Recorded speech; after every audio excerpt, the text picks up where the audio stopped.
Here I am visiting Jarkabandi forest. It's open space. I do come as often as I can, every day literally. So I'm able to breathe fresh air and cleanse my system, let go of fears and anxieties, because being home very isolated and turning on television or reading newspaper makes it very depressing, because there's a lot of negativity going on in the world.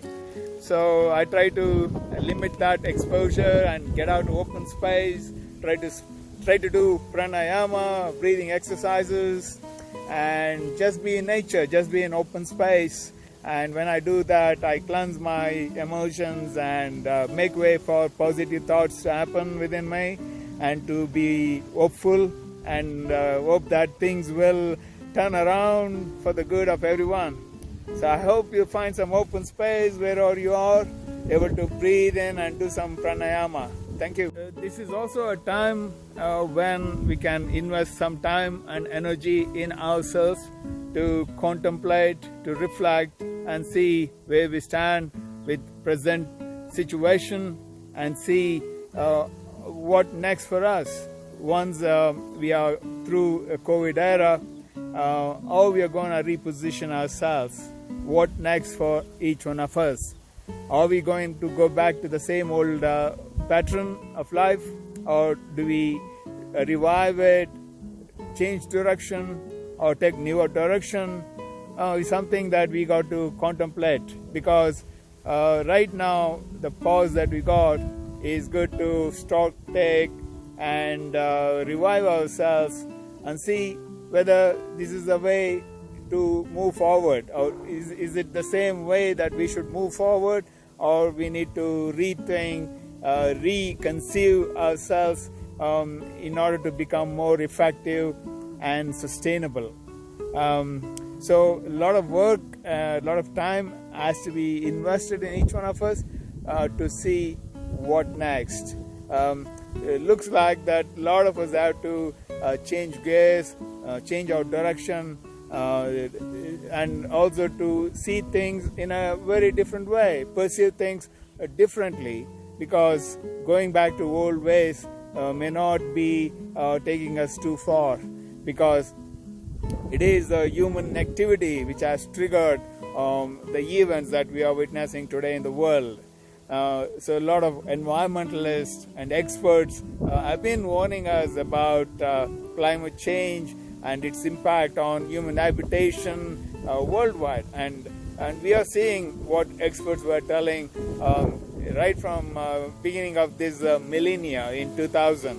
So it is up to us as individuals to rethink our life and become more conscious of our actions, and see what newer directions we can take, so that it can take us forward and to create a sustainable life for ourselves, for our communities, for our nation, and for the world.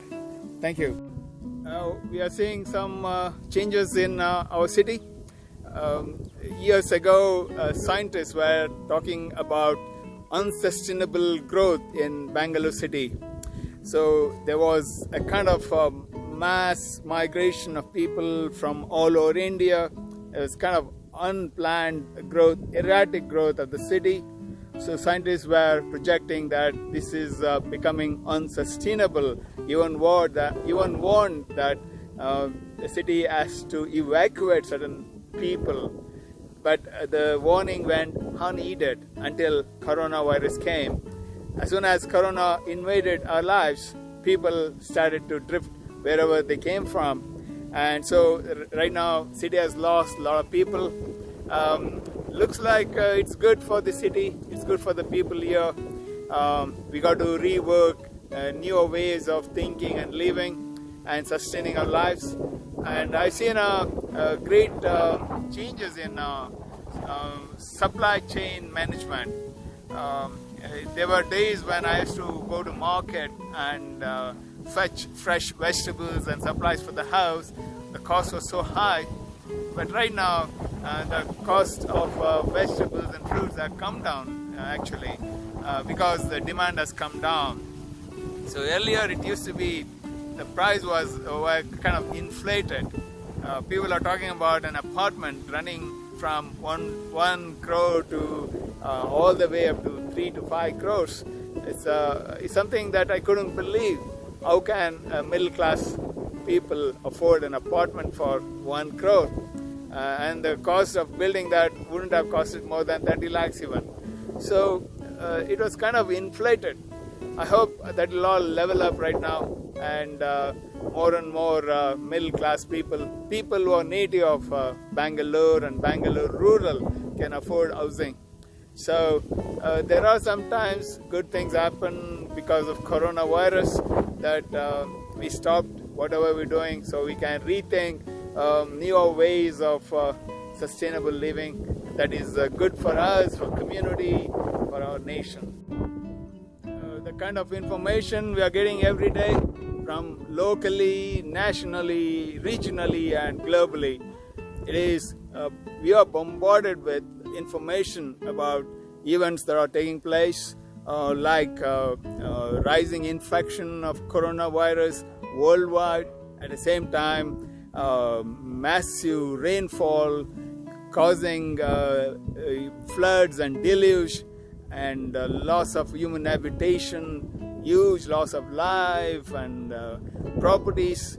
And this is not just in India, but it's happening in United States, happening in South Korea, happening China, India. So when we look at that, it's very, very scary.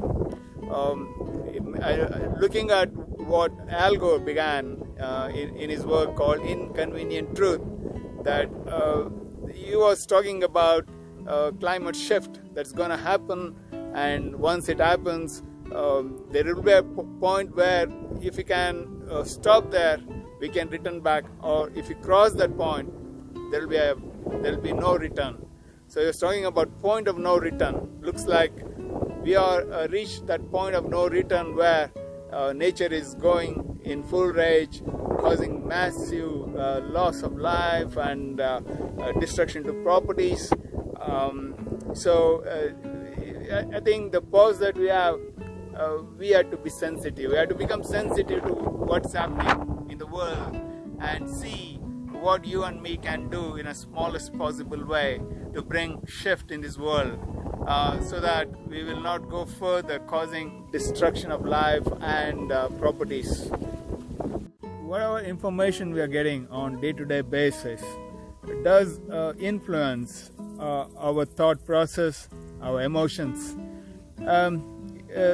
This should definitely lead us to form ourselves to become effective people. The formation of newer being to address newer realities that are changing and evolving on a day-to-day basis. So the formation, which will lead to reformation and ultimately a transformation. So the information per se may not be valuable. Information that impacts our lives here and now, and which can cause us to reform and to transform, to become sensitive and conscious human being, and that's the need of the hour. And so we should not just get the information and deflect it in all direction. If we did that way, then we have really not done justice to whatever information that's being provided to us on day-to-day basis. So we have to become sensitive to information that are around. Of course, there are some fake information and authentic information, but we have to use our judgment, discretion, and see what to follow.